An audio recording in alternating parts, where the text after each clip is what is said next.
ప్రస్తుతం ఓయూ విద్యార్థి డాక్టర్ రేష్మ గారు మనతో పాటు ఉన్నారు. సో మైనారిటీ వాళ్ళందరికీ కూడా ఉద్యోగ అవకాశాలు ఇవ్వాలంటూ కూడా గత 2009లో కూడా ఉద్యమంలో పాల్గొని పోరాటం చేసి సో బుల్లెట్కి కూడా అంటే గాయపడ్డారు. సో ప్రస్తుతం ఆవిడ మనతో పాటు ఉన్నారు. ఒకసారి మాట్లాడదాం. నమస్తే మేడం. నమస్తే అండి. అసలు అంటే మీరు ఎప్పటి నుంచి ఉద్యమంలో ఉండడం జరిగింది? 2009 అని చెప్తున్నారు. అసలు ఏమేమి జరిగింది ఒకసారి అంటే నేను సీఎం గారి స్ఫూర్తితోనే ఉద్యమంలోకి రావడం జరిగింది. తెలంగాణ వస్తే మన బతుకులు బాగుపడతాయి, అనుకునే సాధిస్తామనే కోణంలో మేము ఉద్యోగం చేశాము.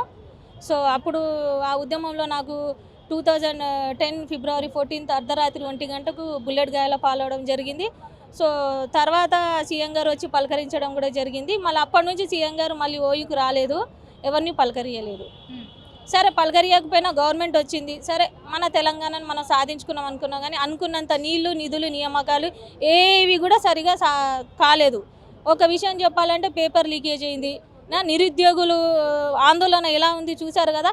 అత్యంతంగా నిరుద్యోగులు ఉన్న రాష్ట్రం ఏదంటే తెలంగాణ రాష్ట్రం మాత్రమే. ఎందుకంటే పిఎస్సి బోర్డు ముందు పెట్టుకొని మొత్తం ఒక కూరగాయలు ఒక ఫిష్ ఒక కూరగాయలు అమ్ముకున్నట్టు అమ్ముకున్నారు పోస్టులు. ఇందులో నీ వాటా ఇంత, నా వాటా ఇంత, నీ వాటా ఇంత, నీకింత, నాకింత అని విద్యార్థుల 3 లక్షల మంది విద్యార్థుల జీవితాలతో ఆడుకున్న ఘనత ఎవరిది అంటే చదువుని అడ్డం పెట్టుకుని బిజినెస్ చేసిన ఘనత కేసీఆర్ ప్రభుత్వంది. ఇప్పటికీ ఖబర్దార్. ఎంతమంది టీఎస్పీఎస్సీ బోర్డులో జనార్దన్ రెడ్డి గారితో చాలామంది ఇంకా రాజీనామా చేయాలి. ప్రతి ఒక్కడు రాజీనామా చేయాలి. ఎన్ని రోజులు మీ కాలయాపన? ఇంకెన్ని రోజులు? మీరు చేసిన మోసాలు చాలు. మీ వెనుక ఎవరు ఉన్నారో రేవంత్ రెడ్డి గారు సీఎం, గౌరవనీయ సీఎం గారు కూడా టీఎస్పీఎస్సీ వెనుక ఎంతమంది హస్తం ఉందో వాళ్ళందరినీ కూడా బయటికి గుంజాలి. ఇలా మళ్ళీ ఇంకా ఎప్పుడు ఏ గవర్నమెంట్ కూడా చేయకుండా వాళ్ళకి చిత్తశుద్ధి చెప్పాలి. ఎందుకంటే ఈరోజు వాళ్ళ కూతుర్లు కానీ వాళ్ళ బిడ్డలు కానీ వాళ్ళ చుట్టూలు బంధువులు ఎవరైనా చదివితే వాళ్ళకి ఆ వాల్యూ తెలిసేది. ఎవరు చదువుకోలేదు కాబట్టి వాళ్ళకి తెలియదు. ఈరోజు ఉస్మాన్ యూనివర్సిటీ లాంటి రెప్యూటెడ్ యూనివర్సిటీస్లో చూడండి, అవి నిర్వీర్యమైపోయిన భ్రష్టు పట్టించింది. విద్యా వ్యవస్థని భ్రష్టు పట్టించిన గవర్నమెంట్ ఏదంటే కేసీఆర్ గవర్నమెంట్. మైనార్టీ గురుకులాలు ఏర్పాటు చేసిరు. 204 డిగ్రీ కాలేజీలు ఏవి? ఎన్ని రోజులు డిగ్రీ కాలేజెస్ ఏర్పాటు చేయడానికి ఆ పిల్లలు ఎటు పోవాలి, ఎటు చదవాలి? ఆ ఒక్క మంచి పని చేశారు, దాని తప్ప ఇంకేం లేదు. మాలాంటి వాళ్ళు చదువుకుంటే ప్రశ్నిస్తారని యూనివర్సిటీస్ని మూసేస్తున్నారు. నియామకాలు జరపలేదు, ఏవి సరిగా జరగలేదు. ఇప్పటికీ నాకు ఒక ఆశ ఉంది ఏంటంటే సీఎం మన గౌరవనీయులైన సీఎం గారు రేవంత్ రెడ్డి గారు హీఈస్ డూయింగ్ వెరీ వెల్. దాంతోపాటు ఇంకొక విషయం చూడండి, కేబినెట్ సమావేశంలో ఆడ కూడా కుటుంబ పాలననే, కేబినెట్లో కూడా కుటుంబ పాలననే. ఇంకొకరికి ఛాయిస్ ఇస్తున్నారా మాట్లాడడానికి? లేదు. ఇక్కడ ప్రజలు తీర్పునిచ్చిరు, సీఎం గారు మాట్లాడుతున్నారు. వాళ్ళది అయిపోయింది. 10 సంవత్సరాలు మీరు ఏం చేసిరు అది చెప్పండి. మీరు చేయలేదు కాబట్టి ప్రజలు ఇంకొకళ్ళని ఎన్నుకున్నారు. ఆడ కూడా కుటుంబ పాలన చేస్తున్నారు. అంటే దీన్ని బట్టి చూడండి, కుటుంబ పాలన వల్ల మొత్తం తెలంగాణ రాష్ట్రం మొత్తం అప్పుల పాలు చేసిరు. మీరు ఒకటి ఆలోచించండి, గ్రూప్ 1 పేపర్ లీకేజ్ చేసిరు. అది మలేషియాకి ఎట్లా పోతాడండి? పరాయి దేశానికి ఎట్లా పోతుంది? ఇక్కడ భయం భక్తి లేదా? టీఎస్పీఎస్సీ మెంబర్స్కి లేదా? సీఎంకి లేదా? ఎట్లా పోతుంది? దీన్ని బట్టి ఆలోచించండి. ఈరోజు కేటీఆర్ గారు మొన్న అసెంబ్లీలో కూడా విన్నాము, ఇంతకుముందు నుంచి కూడా అంటే మనము గవర్నమెంట్ ఇంకా ఫామ్ కాకపోయినప్పటి నుంచి కూడా మాట్లాడడం వింటూనే ఉన్నాము. సో సంపద సృష్టించింది మేమైతే మా మీదకి విమర్శలు చేస్తున్నారు, అప్పులు చేశారు అంటూ కూడా మాట్లాడుతున్నారు. ఇది ఎంతవరకు న్యాయం అంటూ కూడా కాంగ్రెస్ పార్టీ నాయకుల్ని ప్రశ్నిస్తున్నారు. మరి దీనికి మీరు ఇచ్చే సమాధానం? అయితే నాకు గౌరవనీయులైన కేసీఆర్ సార్ అంటే ఇప్పటికీ ఇష్టము. ఆ సంపద సృష్టించింది మీరైతే నేను కేటీఆర్ గారిని ఒక క్వశ్చన్ వేస్తున్నా. అన్న, మరి టీఎస్పీఎస్సీ పేపర్ లీకేజ్ అయ్యి ఇన్ని రోజులైనా మరి ఒక్కరోజు కూడా ప్రక్షాళన ఎందుకు చేయలేదు? ఆ పేపర్ ఒక్కరోజు కూడా ప్రెస్ మీట్ ఎందుకు పెట్టలేదు? ఈరోజు మీరు ఇంత ధైర్యంగా మాట్లాడుతున్నారే, మరి నిరుద్యోగుల గురించి ఎందుకు మాట్లాడలేదన్న? ఒక మీటింగ్ ఎందుకు పెట్టలేదు మీరు అని నేను అడుగుతున్నాను. మీరు ఈరోజు ఏదైతే కేబినెట్ సమావేశంలో అడుగుతున్నారో అదే విధంగా మరి ఒక ప్రెస్ మీట్ ఎందుకు పెట్టలేదు? మన పేపరు వేరే దేశానికి ఎట్లా పోతుంది? గ్రూప్ 1 పేపరు ఎట్లా పోతుంది? మరి దాని మీద ఎందుకు ప్రెస్ మీట్ పెట్టలేదని నేను ఈరోజు కేటీఆర్ అన్నగారిని అడగడం జరిగింది. అడుగుతున్నాను కూడా. చాలాసార్లు వెళ్ళామండి. ఎక్కడ సీఎం గారిని, ఇప్పుడు కూడా సీఎం గారు హాస్పిటల్లో ఉన్నారంటే యశోద హాస్పిటల్లో, ఆయన మీద ఉన్న గౌరవంతో వెళ్ళి కలుద్దాం అనుకున్నాను. కాకపోతే అక్కడ ఇన్ఫెక్షన్స్ వస్తున్నాయి, ఎవరు రావద్దని విజ్ఞప్తి ఇవ్వడం వల్ల నేను కలవలేకపోయాను. ఎందుకంటే ఆ సీఎం గారి కేసీఆర్ గారి స్ఫూర్తితోనే నేను ఉద్యమంలో రావడం జరిగింది.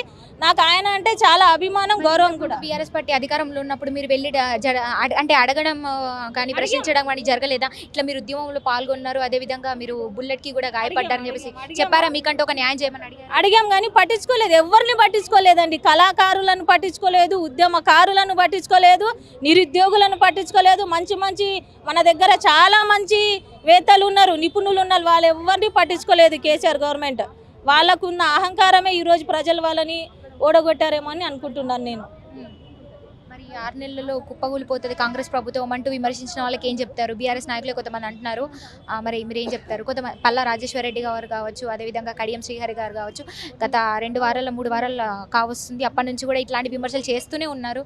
మరి దీనికి మీరు ఇచ్చే సమాధానం? కానీ ఇప్పుడు ప్రజల ప్రతిపక్షాన ఉండి వీళ్ళు ఏదైనా చెయ్యకపోతే వాళ్ళు కూడా వీళ్ళకి సహకరించాలా, కానీ కుప్పగూలిపోతుంది అని విమర్శనలు తగుదు కాదు. ఎందుకంటే వాళ్ళు కూడా తెలంగాణ రాష్ట్రాన్ని 10 సంవత్సరాలు పరిపాలించారు. ఇప్పుడు వాళ్ళకు ప్రజలు ప్రతిపక్ష తీర్పు ఇచ్చారు కాబట్టి వాళ్ళు ప్రజల సమస్యలను సీఎం గారి దృష్టికి తీసుకొచ్చి వాళ్ళు ప్రజల కొరకు పోరాడాలి. అంతేగాని ఎవరైనా కానీ విమర్శలు చేయకూడదు. ఎందుకంటే ప్రతి ఒక్క పుట్టిన మనిషి పరిగెత్తలేడు. ఒక సీఎం హోదాలో ఉన్నారు, వాళ్ళకు ప్రజలు ఇచ్చారు కాబట్టి అధిష్టానం వాళ్ళు ఏం చేయాలో వాళ్ళకి తెలుసు. కాకపోతే ప్రజలకు వాళ్ళు మద్దతు ఇవ్వాలని నేను కోరుతున్నాను. అలాంటి విమర్శలు చేయకుండా ప్రజల కోసం పోరాడాలి అంటున్నారు కదా, దానికోసం. అసెంబ్లీలో జరిగినటువంటి సమావేశాలు కావచ్చు, అంటే స్పీకర్ గారి ముందు అందరు మాట్లాడడం జరిగింది, ఘాటుగా సమాధానం ఇచ్చుకున్నారు ఒకరికొకరు. మరి చీమలు పెట్టిన పుట్టలో పాము దూరిందంటూ కూడా కేటీఆర్ మాట్లాడడం జరిగింది. మరి ఇది అంటే కౌంటర్ ఇచ్చినట్టు తను ఫీల్ అయ్యాడా? అంటే రేవంత్ రెడ్డి గారికి సూటిగా ఇట్లా అన్నారంటారా? ఏం చెప్తారు? అయితే దానికి మన సీఎం గారు కూడా ఒక ఆన్సర్ ఇచ్చారు కదా. ఏమి ఇచ్చారు? ఒకప్పుడు యూత్ కాంగ్రెస్గా కేటీఆర్ గారిని సెలెక్ట్ చేసింది కూడా కాంగ్రెస్ పార్టీ అనే చెప్పారు కదా. అక్కడ సీఎం గారు ప్రతిదానికి ఏ విధంగా ఆన్సర్ ఇవ్వాలో ఆ విధంగా ఆన్సర్ ఇచ్చారు. చీమలు పెట్టిన పుట్టలు పాములకు 20 రెట్లయితే విద్య నిగూఢ గుప్తమగు విత్తము రూపము పురుషాలికి విద్య యశస్సు భోగకరి విద్య గురుడు విదేశ బంధుడు. అలాంటి విద్యను మీరు అమ్ముకున్నారు, మరి దీనికి ఎవడేమంటాడు చెప్పండి?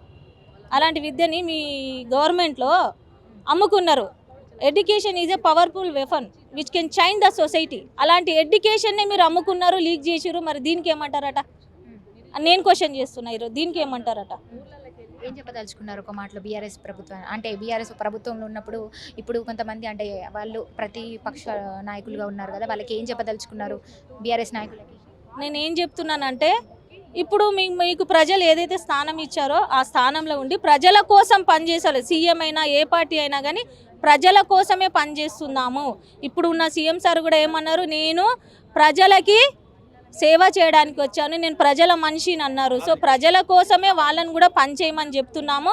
ఏదైనా లేట్ అయితే మీరు ప్రతిపక్షంలో ఉన్నారు, వీళ్ళకి మద్దతు ఇచ్చి సహకరించి ముందుకు పోవాలని నేను కోరుతున్నాను మేడం.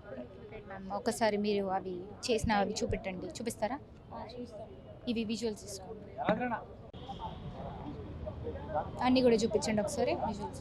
ఇదిగోండి ఇక్కడ ఇది ఎప్పుడు ఇక్కడ సిఐ కిష్టే గారి ఫ్యామిలీ ఇక్కడ ఉంది. మళ్ళీ శ్రీకాంత్ చారి వాళ్ళ మమ్మీ ఇక్కడ ఉంది. ఇక్కడ నేను డాక్టర్ రేష్మా నేనున్నాను. 2018లో నాతో ఇంటర్వ్యూ తీసుకున్నారు. ఇక్కడ ఓయు శంకర్ తను కూడా జైలుకి వెళ్ళారు ఉద్యమంలో. ఇది నేను డాక్టర్ రేష్మా, నేను సీఎం రేవంత్ రెడ్డి గారిని అంటే అధికారంలోకి వచ్చి విష్ చెప్పడానికి కూడా కలిశాను. నేను కంగ్రాచులేషన్స్ చెప్పాను సీఎం గారికి. దాంతోపాటు ఇప్పుడు ఏదైతే వేరే గవర్నమెంట్లో బీఆర్ఎస్ గవర్నమెంట్లో జరిగింది అలాంటి కాకుండా నా వంతు నేను ఒక రిప్రజెంటేషన్ ఇచ్చాను సార్కి. అంటే నార్మల్గా ఇంతకుముందు జరిగిన ఉద్యమాల గురించి దీని గురించి మాట్లాడడం చర్చ జరిగిందా? ఏం చెప్పారు? మాట్లాడాను సార్, పాజిటివ్గా రెస్పాన్స్ ఇచ్చారు. వెయిట్ అండ్ సీ వాళ్ళు ఏం నిర్ణయం తీసుకుంటారో వాళ్ళ ఇష్టం. Right, thank you ma'am, thank you so much. నమస్తే సార్. లోపల సీఎం గారు వచ్చారు, ఏ విధమైనటువంటి చర్చలు జరుగుతున్నాయి, అంటే ఏం కొలిక్కి రానుంది, ఏం చెప్తారు? దాని గురించి అయితే తెలియదు మేడం. మేము ఇక్కడ నిజామాబాద్ నుంచి రియల్ ఎస్టేట్ యూనియన్ నుంచి రావడం జరిగింది. సీఎం గారికి కానీ మా ఎమ్మెల్యే క్యాండిడేట్ షబీర్ అలీ తరపు నుంచి మేము రావడం జరిగింది. ఇక్కడ ఏంటంటే తెలంగాణలో మొత్తం రియల్టర్ల బాధలు, ప్రాబ్లమ్స్, రిజిస్ట్రేషన్లు ఆగిపోయినాయి. ఆ రిజిస్ట్రేషన్లు మళ్ళీ పునరుద్ధరించాలని మేము ఆలోచిస్తున్నాము. రియల్ ఎస్టేట్ మొత్తము టప్ అయిపోయింది, పడిపోయింది. ఎలాంటి కూడా బిజినెస్ మాకు లేదు. ఆ బిజినెస్ మళ్ళీ రీఓపెన్ చేయాలని మేము రేవంత్ రెడ్డి గారిని కోరుతున్నాము. మళ్ళీ ఇంకో విషయం ఏంటంటే ఈ ఛార్జెస్ వగేరా ఇవి ఎక్స్ట్రా ఏమో అయిపోయినాయి, మన రిజిస్ట్రేషన్ ఛార్జెస్లు చాలా వరకు పెరిగిపోయినాయి. ఆ రిజిస్ట్రేషన్ల ఛార్జెస్ కూడా తగ్గించాలని కోరుతున్నాము. అంటే మాట్లాడారా మీరు సీఎం గారితో కలవడం జరిగిందా? ఇంకా జరగలేదండి, ఇంకా జరగలేదు. ఇంకా సీఎం గారికి మేము వెయిట్ చేస్తున్నాము. మా నిజామాబాద్ ఎమ్మెల్యే నుంచి కాంటాక్ట్ చేసిన షబీర్ అలీ గారి ద్వారా మేము సీఎం ద్వారా కలిసి మేము మెమోరాండం తీసుకొచ్చాము. మెమోరాండం ఇవ్వాలని కోరుకుతున్నాం. Thank you.